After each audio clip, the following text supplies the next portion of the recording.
Good evening students, तुम्हारे request आरो एक इम्पोर्टेंट क्लासे चले एसेছি। तो आज टपिकটা देखो बेसिक इंग्लिश ग्रामार। অনেকেই রিকোয়েস্ট করো যে বেসিক ইংলিশ গ্রামারের উপর যে রুলস গুলো হয় সেগুলো ঘন ঘন দেওয়া যায় কিনা, তাদের রিকোয়েস্ট মাথায় রেখে আজকের ক্লাসটা চলো স্ক্রিনশটের জন্য কয়েক সেকেন্ড সময় দিচ্ছি।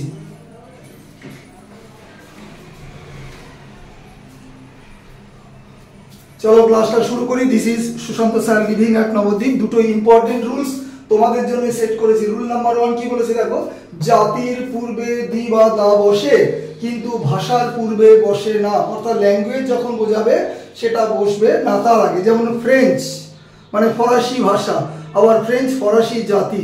যেমন ইংলিশ ইংরেজি ভাষা, আবার ইংলিশ ইংরেজ জাতি। ঠিক আছে, তেমন জার্মান রাশিয়ান ইত্যাদি। এক্সাম্পলের মাধ্যমে বুঝে নাও যে একটা সেন্টেন্সের মধ্যে কিভাবে আমি বুঝিয়েছি। দেখো, mister Bose speaks English. Mister Bose ইংরেজিতে কথা বলেন, তাহলে ইংলিশটা এখানে ল্যাঙ্গুয়েজ। কিসে কথা বলেন, কোন ভাষায় কথা বলেন, ইংরেজিতে কথা বলেন, ইংলিশ এখানে ল্যাঙ্গুয়েজ। তাহলে দেখো ভাষার পূর্বে দি বা দা বসেনি, কিন্তু কাদের মতো কথা বলেন, বলছে লাইক দা ইংলিশ মানে ইংরেজ জাতির মতো কথা বলেন।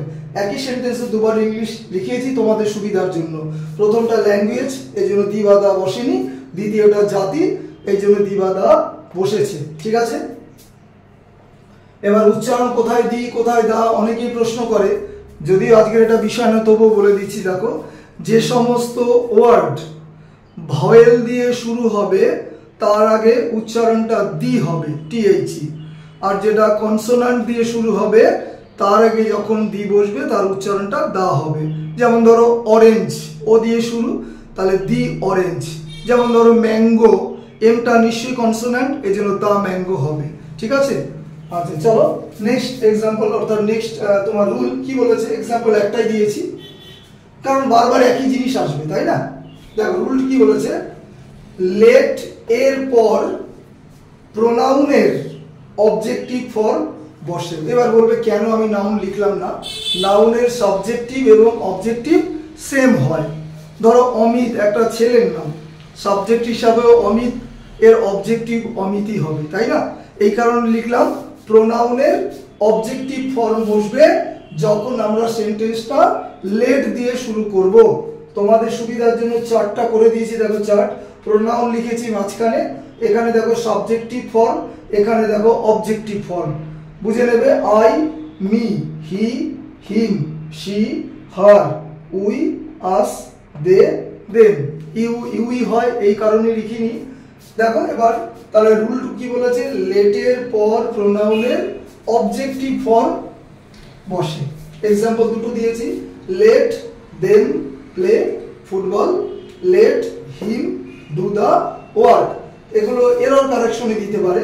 এখানে ওরা দেমের পরিবর্তে দে দিতে পারে, এখানে হিমের পরিবর্তে হি দিতে পারে। এই হচ্ছে দুটো ইম্পর্টেন্ট বেসিক ইংলিশ গ্রামারের রুলস। সম্পূর্ণটা বাংলায় বোঝালাম এবং আর কি দিলাম তোমাদের জন্য একটা এরর কারেকশনের হোমওয়ার্ক। দেখো, I answered the question as best as I could, no error. তো সম্পূর্ণ ক্লাসটা বাংলায় বোঝানোর জন্য সকলের কাছে লাইক শেয়ার সাবস্ক্রাইব অবশ্যই আশা করি। বেশি বেশি করে ক্লাস দেখবে, অর্ধেক ক্লাস দেখে স্কিপ করে যাবে না। ঠিক আছে, সম্পূর্ণ ক্লাস দেখবে এবং যেটা মনে করবে নোট ডাউন করার সেটা অবশ্যই করবে। এবং আরও একটা কথা বলে ক্লাস শেষ করি, সেটা হচ্ছে যে ফেসবুকে প্রতিদিন মিনিমাম দুটো করে পোস্ট করছি এবং দুটোই কিন্তু ভোকাবুলারি বা মেমোরি পার্ট।